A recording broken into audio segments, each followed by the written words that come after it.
ನಮಸ್ಕಾರ ನ್ಯೂಸ್ ಬಾಕ್ಸ್ಗೆ ಸ್ವಾಗತ ಸ್ನೇಹಿತರೆ.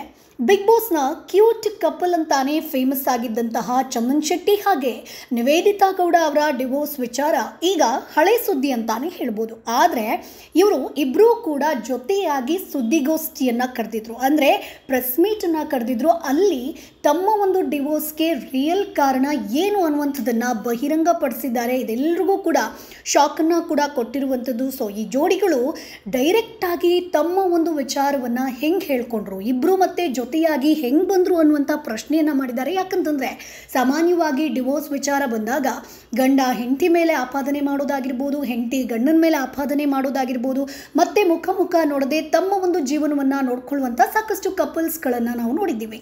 ಆದರೆ ಇವರಿಬ್ಬರೂ ಕೂಡ ಡಿವೋರ್ಸ್ಗೂ ಜೊತೆಯಾಗಿ ಹೋಗಿದ್ರು, ಇವತ್ತು ಸುದ್ದಿಗೋಷ್ಠಿಗೂ ಕೂಡ ಜೊತೆಯಾಗಿ ಬಂದಿದ್ರು ಸ್ನೇಹಿತರೆ. ಹಾಗಾದರೆ ರಿಯಲ್ ಕಾರಣ ಏನು? ಸಾಕಷ್ಟು ಸೋಷಿಯಲ್ ಮೀಡಿಯಾದಲ್ಲಿ ಇವರು ದೂರ ಆಗೋದಕ್ಕೆ ಮಗು ಬೇಡ ಅನ್ನುವಂಥ ವಿಚಾರವನ್ನು ನಿವೇದಿತಾ ಗೌಡ ಹೇಳಿದ್ದಾರೆ. ಆ ಒಂದು ಕಾರಣಕ್ಕೆ ಡಿವೋರ್ಸ್ ಆಗಿದೆ ಅಂತ ಹೇಳ್ತಾರೆ. ಇನ್ನೊಂದಷ್ಟು ಜನ ನಿವೇದಿತಾ ಗೌಡ ಅವರ ಜೀವನದಲ್ಲಿ ಮೂರನೇ ವ್ಯಕ್ತಿ ಬಂದಿದ್ದಾರೆ ಅನ್ನುವಂಥದ್ದು. ಇದಕ್ಕೋಸ್ಕರ ಸಾಕಷ್ಟು ವಿಡಿಯೋಸ್ಗಳು ಕೂಡ ವೈರಲ್ ಆಗ್ತಾ ಇತ್ತು, ರೀಲ್ಸ್ಗಳು ವೈರಲ್ ಆಗ್ತಾ ಇತ್ತು, ಫೋಟೋಸ್ಗಳು ವೈರಲ್ ಆಗ್ತಾ ಇತ್ತು. ಇನ್ನು ಇವರಿಬ್ಬರ ಕೆರಿಯರ್ ದೃಷ್ಟಿಯಿಂದ ದೂರ ಆಗಿದ್ದಾರೆ. ಇನ್ನೊಂದಷ್ಟು ಜನ ರಾಗಿ ಮುದ್ದೆ ವಿಡಿಯೋದಿಂದ ಇವರಿಬ್ಬರೂ ದೂರ ಆಗಿದ್ದಾರೆ. ಹೀಗೆ ಸಾಕಷ್ಟು ವಿಚಾರಗಳು ಬಂದಿತ್ತು. ಆದರೆ ಇವರಿಬ್ಬರೂ ಕೂಡ ತಾವು ದೂರ ಆಗೋದಕ್ಕೆ ರಿಯಲ್ ವಿಷಯ ಏನು ಅನ್ನುವಂಥದ್ದನ್ನು ಹೇಳಿದ್ದಾರೆ ಸ್ನೇಹಿತರೆ. ಅದು ಏನು ಅನ್ನೋದನ್ನು ಕಂಪ್ಲೀಟ್ ಪಾಯಿಂಟ್ಸ್ ವಿಚಾರವಾಗಿ ನಾನು ಹೇಳ್ತಾ ಹೋಗ್ತೀನಿ. ಏನೆಲ್ಲ ಸುದ್ದಿಗೋಷ್ಠಿಯಲ್ಲಿ ಆಯಿತು, ಚಂದನ್ ಶೆಟ್ಟಿ ಏನೆಲ್ಲ ಮಾತಾಡಿದ್ರು, ನಿವೇದಿತಾ ಗೌಡ ಏನೆಲ್ಲ ಮಾತಾಡಿದ್ರು, ಯಾರೆಲ್ಲ ಏನು ಪ್ರಶ್ನೆ ಕೇಳಿದ್ರು, ಇವೆಲ್ಲದರ ಬಗ್ಗೆ ಡೀಟೇಲ್ಸನ್ನು ಕೊಡ್ತಾ ಹೋಗ್ತೀವಿ. ಅದಕ್ಕಿಂತ ಮುಂಚೆ ನಮ್ಮ ಚಾನಲನ್ನು ತಪ್ಪದೇ ಸಬ್ಸ್ಕ್ರೈಬ್ ಮಾಡಿ ಸ್ನೇಹಿತರೆ. ಚಂದನ್ ಶೆಟ್ಟಿ ಹಾಗೆ ನಿವೇದಿತಾರ ವಿಚ್ಛೇದನ ಸಂಬಂಧ ಸಾಮಾಜಿಕ ಜಾಲತಾಣದಲ್ಲಿ ನಾನಾ ಸುದ್ದಿ ಹರಿದಾಡಿತ್ತು. ಯಾವಾಗ ಇವರು ನಾವಿಬ್ಬರೂ ಕೂಡ ದೂರ ಆಗ್ತಿದ್ದೀವಿ ಅನ್ನೋದನ್ನು ಹೇಳಿದ್ರು, ಅದಾದ ಮೇಲೆ ಒಂದಾದ ಮೇಲೊಂದು ಟ್ರೋಲ್ಗಳು ಬರೋದಕ್ಕೆ ಶುರುವಾಯಿತು. ಈ ಜೋಡಿ ಏಕಾಏಕಿ ವಿಚ್ಛೇದನದ ನಿರ್ಧಾರಕ್ಕೆ ಬಂದಿದ್ದು ಏನಕ್ಕೆ, ಇದಕ್ಕೆ ಕಾರಣ ಏನು, ಇವರಲ್ಲಿ ಯಾರು ತಪ್ಪು ಇರಬಹುದು, ಇಬ್ಬರಲ್ಲಿ ಮೊದಲಿಗೆ ವಿಚ್ಛೇದನ ಬಯಸಿದ್ದು ಯಾರು, ಹೀಗೆ ನಾನಾ ವಿಚಾರಗಳ ಬಗ್ಗೆ ಸಾಮಾಜಿಕ ಜಾಲತಾಣಗಳಲ್ಲಿ ಚರ್ಚೆ ಶುರುವಾಗ್ತಾ ಹೋಯಿತು. ಅದಕ್ಕೆ ನಿವೇದಿತಾ ಗೌಡ ಚಂದನ್ ಶೆಟ್ಟಿ ಅವರು ಪ್ರೆಸ್ ಮೀಟನ್ನು ಕರೆದು ಸ್ಪಷ್ಟನೆಯನ್ನು ಕೊಟ್ಟಿದ್ದಾರೆ. ಇನ್ ಕೇಸ್ ಅವ್ರು ಸ್ಪಷ್ಟನೆ ಕೊಟ್ಟಿಲ್ಲ ಅಂತಂದರೆ ಇದು ಇನ್ನೊಂದು ವಿಚಾರಕ್ಕೆ ಹೋಗ್ತಾ ಇದ್ರು, ಅಂದರೆ ಅತಿರೇಕಕ್ಕೆ ಹೋಗ್ತಾ ಇತ್ತು ಅಂತಲೇ ಹೇಳ್ಬೋದು. ಹಾಗಾದರೆ ಪ್ರೆಸ್ ಮೀಟಲ್ಲಿ ಚಂದನ್ ಶೆಟ್ಟಿ ಏನು ಹೇಳಿದ್ರು ಅಂತ ನೋಡ್ತಾ ಹೋಗೋದಾದರೆ, ನಾನು ಬೆಳೆದಂಥ ಜೀವನ ಆಗಿರ್ಬೋದು, ಜೀವನ ಶೈಲಿ ಆಗಿರ್ಬೋದು, ಯೋಚನೆಗಳು, ವಿಚಾರಧಾರೆಗಳು ಎಲ್ಲವೂ ಕೂಡ ಬೇರೆ ಇದೆ. ಕೆಲ ವರ್ಷಗಳಿಂದ ನಾವಿಬ್ಬರೂ ಕೂಡ ಇದನ್ನು ಸಾಲ್ವ್ ಮಾಡ್ಕೊಳ್ಳೋಣ ಅಂತ ಪ್ರಯತ್ನ ಪಟ್ವು. ಸೊ ನಮ್ಮಿಬ್ಬರಿಗೂ ಕೂಡ ಬೇರೆ ಬೇರೆ ಇದ್ದರೆ ಚೆನ್ನಾಗಿ ಇರಬಹುದು ಅಂತ ಅನಿಸ್ತು. ಹೀಗಾಗಿ ನಾವಿಬ್ಬರೂ ಕೂಡ ಒಮ್ಮತದಿಂದ ಮ್ಯೂಚುವಲ್ ಅಂಡರ್ಸ್ಟ್ಯಾಂಡಿಂಗ್ಗೆ ಬಂದು ಬೇರೆ ಬೇರೆ ಆಗಿದ್ದೀವಿ. ಸೊ ನಮಗೆ ವಿಚ್ಛೇದನ ಸಿಕ್ಕಿದೆ ಅನ್ನುವಂಥದ್ದನ್ನು ಚಂದನ್ ಶೆಟ್ಟಿ ಅವರು ಕ್ಲಾರಿಟಿಯನ್ನು ಕೊಡ್ತಾರೆ. ಸೊ ನಾವಿಬ್ಬರೂ ಕೂಡ ದೂರ ಇದ್ರೇ ಒಳ್ಳೆಯದು. ಸೊ ಜೊತೆಗೆ ಇದ್ದಂಥ ದಿನಗಳಲ್ಲಿ ನಾವು ಆದಷ್ಟು ಸರಿಪಡಿಸ್ಕೊಳ್ಳೋಕೆ ಟ್ರೈ ಮಾಡಿದ್ವಿ. ಆದರೆ ನಿವೇದಿತಾ ಬಂದಂಥ ದಾರಿ ಆಗಿರ್ಬೋದು, ಆಕೆಯ ಲೈಫ್ ಸ್ಟೈಲ್ ಆಗಿರ್ಬೋದು, ನನ್ನ ಲೈಫ್ ಸ್ಟೈಲ್ ಎಲ್ಲವೂ ಕೂಡ ಡಿಫ್ರೆಂಟ್. ಸೊ ಇದು ಹೊಂದಾಣಿಕೆ ಆಗಿಲ್ಲ ಅನ್ನುವಂಥ ಸ್ಪಷ್ಟನೆಯನ್ನು ಕೊಟ್ಟಿದ್ದಾರೆ.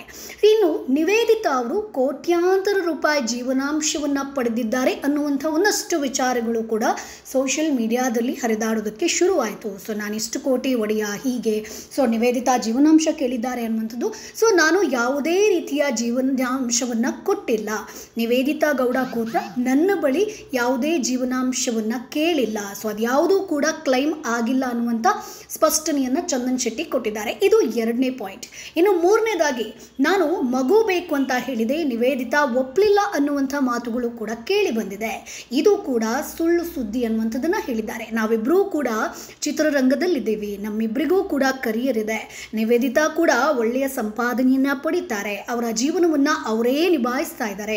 ನಿವೇದಿತಾ ಗೌಡ ಅವರಿಗೆ ಸಂಬಂಧಪಟ್ಟಂತೆ ಯಾವುದೂ ಕೂಡ, ಅಂದರೆ ನನ್ನ ಹತ್ರ ಯಾವುದೇ ಒಂದು ಜೀವನಾಂಶ ಪಡ್ಕೊಳ್ಳಿಲ್ಲ, ಜೊತೆಗೆ ಮಗು ವಿಚಾರವಾಗಿ ಕೂಡ ನಮ್ಮಲ್ಲಿ ಯಾವುದೇ ಗಲಾಟೆಗಳಾಗಿಲ್ಲ, ಆ ವಿಚಾರವೇ ಬಂದಿಲ್ಲ ಅನ್ನುವಂಥದ್ದನ್ನು ಹೇಳಿದ್ದಾರೆ. ಇದು ಮೂರನೇ ಪಾಯಿಂಟ್.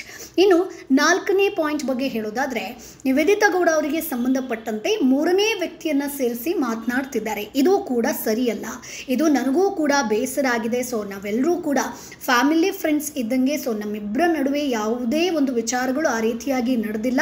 ಸೊ ಹಾಗಾಗಿ ಮೂರನೇ ವ್ಯಕ್ತಿ ಬರುವಂಥದ್ದು ಯಾವುದೂ ಇಲ್ಲ. ಅವ್ರಿಗೂ ಒಂದು ಫ್ಯಾಮಿಲಿ ಇದೆ, ಸೊ ಅವ್ರಿಗೂ ಹೆಂಡತಿ ಇದ್ದಾರೆ, ಅವ್ರಿಗೂ ಕೂಡ ಮಕ್ಕಳಿದ್ದಾರೆ ಅನ್ನುವಂಥ ವಿಚಾರವನ್ನು ಹೇಳ್ಕೊಂಡಿದ್ದಾರೆ. ಬಹುಶಃ ನಿಮ್ಗೆಲ್ರಿಗೂ ಕೂಡ ಗೊತ್ತಿರ್ಬೋದು ಸ್ನೇಹಿತರೆ, ಸೃಜನ್ ಲೋಕೇಶ್ ಅವರ ವಿಚಾರವಾಗಿ ನಿವೇದಿತಾ ಗೌಡ ಹೆಸರು ತಳಕು ಹಾಕ್ಕೊಂಡಿತ್ತು. ಯಾವಾಗ ವಿಚ್ಛೇದನದ ಅರ್ಜಿ ಶುರುವಾಯಿತು, ಆ ವಿಚಾರ ಯಾವಾಗ ವೈರಲ್ ಆಗೋದಕ್ಕೆ ಶುರುವಾಯಿತು, ಆಗ ಸೃಜನ್ ಲೋಕೇಶ್ ಹೆಸರು ಕೂಡ ಬರ್ತಾಯಿತ್ತು. ಯಾಕಂತಂದರೆ ಸೃಜನ್ ಲೋಕೇಶ್ ಅವರು ತಮ್ಮ ಇನ್ಸ್ಟಾಗ್ರಾಮ್ನಲ್ಲಿ ಒಂದಷ್ಟು ರೀಲ್ಸ್ಗಳನ್ನು ಹಾಕ್ಕೊಂಡಿದ್ರು ನಿವೇದಿತಾ ಅವರ ಜೊತೆಯಾಗಿ. ಸೊ ಅದಕ್ಕೆ ಪಟ್ಟಂಥ ಒಂದು ಸಾಂಗ್ ಆಗಿರ್ಬೋದು, ಫೋಟೋಸ್ ಆಗಿರ್ಬೋದು, ಎಲ್ಲವೂ ಕೂಡ ಅದಕ್ಕೆ ಒಂದು ಕನೆಕ್ಷನನ್ನು ತರ್ತಾರೆ. ಈ ಒಂದು ಕಾರಣದಿಂದಲೇ ಚಂದನ್ ಗೌಡ ನಿವೇದಿತಾ ದೂರ ಆಗಿರುವಂಥದ್ದು, ಚಂದನ್ ಶೆಟ್ಟಿ ಅನ್ನುವಂಥದ್ದು. ಸೊ ಹಾಗಾಗಿ ಅದಕ್ಕೂ ಕೂಡ ಚಂದನ್ ಶೆಟ್ಟಿ ಕ್ಲಾರಿಟಿಯನ್ನು ಕೊಡ್ತಾರೆ. ಸೊ ಈಕೆ ಆ ಥರದ್ದು ಏನೂ ಸಮಸ್ಯೆ ಇಲ್ಲ ಅನ್ನುವಂಥದ್ದು, ನಮ್ಮಿಬ್ಬರ ಮಧ್ಯೆ ಹೊಂದಾಣಿಕೆ ಇರಲಿಲ್ಲ, ಹೀಗಾಗಿ ನಮ್ಮಿಬ್ಬರ ಮಧ್ಯೆ ಆಗಾಗ ಸಂಘರ್ಷ ಕೂಡ ಆಗ್ತಿತ್ತು ಅನ್ನುವಂಥದ್ದನ್ನು ಇನ್ನೊಂದು ಕಡೆ ಅಂದರೆ ನಿವೇದಿತಾ ಗೌಡ ಅವರು ಹೇಳ್ತಾರೆ. ಸೊ ಚಂದನ್ ಅವರು 4 ಪಾಯಿಂಟನ್ನು ಮೆನ್ಷನ್ ಮಾಡ್ತಾರೆ ಏನೇನು ಆಯಿತು ಅನ್ನುವಂಥದ್ದು. ಸೊ ಇನ್ನು ನೀವೇ ಕೂಡ ಮಾತನಾಡ್ತಾರೆ, ನಿವೇದಿತಾ ಗೌಡ ಕೂಡ. ಸೊ ನಮ್ಮಿಬ್ಬರ ಮಡ್ಲಲ್ಲಿ ಯಾವುದೂ ಕೂಡ ಸರಿ ಆಗ್ತಾ ಇರಲಿಲ್ಲ, ಜಗಳ ಆಗ್ತಾಯಿತ್ತು, ಮಂತಿಗೊಮ್ಮೆ ಜಗಳ ಆಗ್ತಾಯಿತ್ತು. ಸೊ ನಾವು ಸರಿ ಇರ್ತಾ ಇರಲಿಲ್ಲ. ಆ ಒಂದು ಕಾರಣಕ್ಕೋಸ್ಕರ ಇಬ್ಬರೂ ಕೂಡ ಪರಸ್ಪರ ಒಪ್ಪಿ ನಾವು ವಿಚ್ಛೇದನವನ್ನು ಪಡ್ಕೊಂಡಿದ್ದೀವಿ. ಸೊ ಈ ರೀತಿಯಾಗಿ ಟ್ರೋಲ್ಗಳನ್ನೆಲ್ಲ ಮಾಡೋದಕ್ಕೆ ಹೋಗಬೇಡಿ, ಸೊ ಮೂರನೇ ವ್ಯಕ್ತಿಯನ್ನು ತರೋದಕ್ಕೆ ಹೋಗಬೇಡಿ, ಅವ್ರಿಗೂ ಕೂಡ ಫ್ಯಾಮಿಲಿ ಇದೆ. ಸೊ ನಾನು ಕೂಡ ಈ ರೀತಿಯಾದಂಥ ವಿಚಾರ ಬಂದಾಗ ಅವರ ವೈಫಿಗೆ ಹಾಗೆ ಸೃಜನ್ ಲೋಕೇಶ್ ಇಬ್ರಿಗೂ ಕೂಡ ನಾನು ಕರೆ ಮಾಡಿದೆ, ಸಾರಿ ಕೇಳಿದೆ. ಸೊ ಈ ರೀತಿಯಾದಂಥ ಸಂದರ್ಭದಲ್ಲಿ ಸೊ ಯಾವುದೂ ಕೂಡ ತಪ್ಪಿಲ್ಲ, ಸೊ ನೀವು ಒಂದು ಸಮಸ್ಯೆಯನ್ನು ಅರ್ಥ ಮಾಡ್ಕೊಳ್ಳಿ ಅನ್ನುವಂಥದ್ದನ್ನು ಹೇಳಿದರು. ಅವರಿಗೆ ಧೈರ್ಯ ಕೂಡ ತುಂಬುವಂಥ ಕೆಲಸವನ್ನು ಸೃಜನ್ ಫ್ಯಾಮಿಲಿ ಕೂಡ ಮಾಡಿತ್ತು ಅನ್ನುವಂಥದ್ದನ್ನು ಹೇಳಿದ್ದಾರೆ. ಇಲ್ಲಿ ಸೃಜನ್ ಅನ್ನುವಂಥದ್ದನ್ನು ಮೆನ್ಷನ್ ಮಾಡಿಲ್ಲ, ಮೂರನೇ ವ್ಯಕ್ತಿ ಅಂತ. ಬಟ್ ನಮಗೆಲ್ರಿಗೂ ಕೂಡ ಗೊತ್ತು ಟ್ರೋಲ್ ಆಗಿರುವಂಥದ್ದು ಯಾವ ವಿಚಾರಕ್ಕೆ ಅನ್ನುವಂಥದ್ದು. ಸೊ ವಿಚ್ಛೇದನ ಅರ್ಜಿ ವಿಚಾರಣೆಗೂ ಮುನ್ನ ಕಾನೂನು ಪ್ರಕ್ರಿಯೆ, ಮಧ್ಯಸ್ಥಿಕೆ ಪ್ರಕ್ರಿಯೆ ನಡೆಸಬೇಕು. ಅಂದರೆ ಅವರು ಸರಿಯಾಗುವಂಥ ಒಂದಷ್ಟು ಟ್ರೈಗಳನ್ನು ಮಾಡಬೇಕಾಗತ್ತೆ. ವಿಚ್ಛೇದನ ಪ್ರಕ್ರಿಯೆಗೂ ಮೊದಲು ಸಂಧಾನ ನಡೀಬೇಕು. ಅದರಂತೆ ಚಂದನ್ ಹಾಗೆ ನಿವೇದಿತಾ ಅವರೊಂದಿಗೆ ಕೋರ್ಟ್ನ ಮಧ್ಯಸ್ಥಿಕೆ ಕೇಂದ್ರದಲ್ಲಿ ಸಂಧಾನ ಮಾತುಕತೆ ಕೂಡ ಆಗುತ್ತೆ. ಈ ವೇಳೆ ಇಬ್ಬರೂ ಕೂಡ ವಿಚ್ಛೇದನದ ನಿರ್ಧಾರದಿಂದ ಹಿಂದೆ ಸರಿಯೋದಿಲ್ಲ. ಸೊ ಅದಾದ ಮೇಲೆ ಕೋರ್ಟ್ ವಿಚ್ಛೇದನವನ್ನು ಕೊಡುತ್ತೆ. ಸೊ ಚಂದನ್ ಶೆಟ್ಟಿ ಹಾಗೆ ನಿವೇದಿತಾರ ವಿಚ್ಛೇದನ ಅಚ್ಚರಿಗೆ ಕಾರಣ ಆಗಿತ್ತು. ಸಾಮಾನ್ಯವಾಗಿ ಯಾವುದೇ ದಂಪತಿ ವಿಚ್ಛೇದನ ಕೋರಿ ಅರ್ಜಿ ಸಲ್ಲಿಸಿದ್ರೆ ಕೋರ್ಟ್ನಲ್ಲಿ ತಿಂಗಳುಗಟ್ಟಲೆ ಅಥವಾ ವರ್ಷಗಟ್ಟಲೆ ವಿಚಾರಣೆ ನಡೆಯುತ್ತೆ. ಆದರೆ ಮತ್ತೆ ಗಂಡ ಒಮ್ಮೆ ಹೋಗೋದಾಗಿರ್ಬೋದು, ಮುಖ ನೋಡದೇ ಇರ್ಬೋದು. ಈ ಪ್ರಕರಣದಲ್ಲಿ ಒಂದೇ ದಿನದಲ್ಲಿ ವಿಚ್ಛೇದನ ಸಿಕ್ಕಿದೆ. ಕಾರಣ ಚಂದನ್ ಶೆಟ್ಟಿ ಹಾಗೆ ನಿವೇದಿತಾ ಪರಸ್ಪರ ಒಪ್ಪಿಗೆಯಿಂದ ವಿಚ್ಛೇದನಕ್ಕೆ ಅರ್ಜಿ ಸಲ್ಲಿಸಿರುವಂಥದ್ದು. ಇನ್ನು ಅವರು ಅಕ್ಕಪಕ್ಕ ಕುಳಿತು ಕೈ ಹಿಡ್ಕೊಂಡು ಕೋರ್ಟಿಗೆ ಕೂಡ ಬಂದಿದ್ರು, ಅದು ಕೂಡ ಸಖತ್ತು ವೈರಲ್ ಆಗಿತ್ತು. ಇನ್ನೊಂದು ನಾವು ಅಬ್ಸರ್ವ್ ಮಾಡಿರುವಂಥದ್ದು, ಎಲ್ಲೂ ಕೂಡ ಇವತ್ತು ಕೂಡ ಚಂದನ್ ಶೆಟ್ಟಿ ಒಂದು ಪ್ರೆಸ್ ಮೀಟಲ್ಲಿ ಎಲ್ಲೂ ಕೂಡ ನಿವೇದಿತಾ ಗೌಡ ಅವರ ವಿಚಾರವಾಗಿ ಯಾವುದೇ ಕೆಟ್ಟ ಮಾತುಗಳನ್ನು ಆಡಿಲ್ಲ, ಕೆಟ್ಟದಾಗಿ ಮಾತಾಡಿಲ್ಲ. ಸೊ ಆಕೆಗೆ ಸಪೋರ್ಟಿವ್ ಆಗಿ ಮಾತನಾಡಿದರು. ಇದು ಕೂಡ ಸಾಕಷ್ಟು ಪ್ರಶಂಸೆಗೆ ಕಾರಣ ಆಗಿತ್ತು. ಸಾಕಷ್ಟು ಜನ ಕಮೆಂಟ್ ಮಾಡಿದರು. ಡಿವೋರ್ಸ್ ಆದರೂ ಕೂಡ ಚಂದನ್ ಶೆಟ್ಟಿ ತನ್ನ ಒಂದು ಹೆಂಡತಿಯನ್ನು ಅಂದರೆ ನಿವೇದಿತಾ ಅವರನ್ನು ಎಲ್ಲೂ ಕೂಡ ಬಿಟ್ಕೊಟ್ಟಿಲ್ಲ, ಎಲ್ರಿಗೂ ಕೂಡ ರಿಕ್ವೆಸ್ಟ್ ಮಾಡ್ಕೊಂಡಿದ್ದಾರೆ. ಇದನ್ನೆಲ್ಲರೂ ಕೂಡ ಮೆಚ್ಚಲೇಬೇಕು. ಕರೆಕ್ಟಾಗಿ ಒಂದು ಪ್ರೆಸ್ ಮೀಟನ್ನು ನಡೆಸಿರುವಂಥವ್ರು.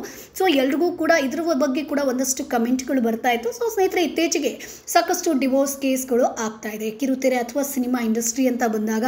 ಸೊ ಈ ನಿನ್ನೆಯ ಒಂದು ದಿನದಲ್ಲಿ ನಾವು ನೋಡ್ಬೋದು, ಯುವರಾಜ್ ಅಂದರೆ ರಾಜ್ಕುಮಾರ್ ಕುಟುಂಬದಲ್ಲೂ ಕೂಡ ಒಂದು ಡಿವೋರ್ಸ್ ನಡೆಯುತ್ತೆ. ಈಗ ನಿವೇದಿತಾ ಗೌಡ ಅವರ ಡಿವೋರ್ಸ್ ಆಗುತ್ತೆ. ಹೀಗೆ ಸಾಕಷ್ಟು ಡಿವೋರ್ಸ್ಗಳಿಗೆ ಏನು ಕಾರಣ ಇರ್ಬೋದು ಸ್ನೇಹಿತರೆ? ನಿಮ್ಗೆ ಏನು ಅನಿಸುತ್ತೆ? ಇದು ಎಲ್ರಿಗೂ ಕೂಡ ಒಂದು ಪಾಠ ಅಂತ ಅನಿಸುತ್ತಾ, ಅಥವಾ ಇದನ್ನು ನೋಡಿ ಯುವಜನತೆ ಯಾವ ರೀತಿಯಾಗಿ ಅದನ್ನು ಲೆಸನ್ ಆಗಿ ಕಲ್ತ್ಕೋಬೋದು? ನಿಮ್ಗೇನು ಅನಿಸುತ್ತೆ ಅದನ್ನು ಕಮೆಂಟ್ ಬಾಕ್ಸ್ನಲ್ಲಿ ತಿಳಿಸಿ. ನಮ್ಮ ಚಾನಲನ್ನು ಸಬ್ಸ್ಕ್ರೈಬ್ ಮಾಡಿ, ಸಪೋರ್ಟ್ ಮಾಡಿ.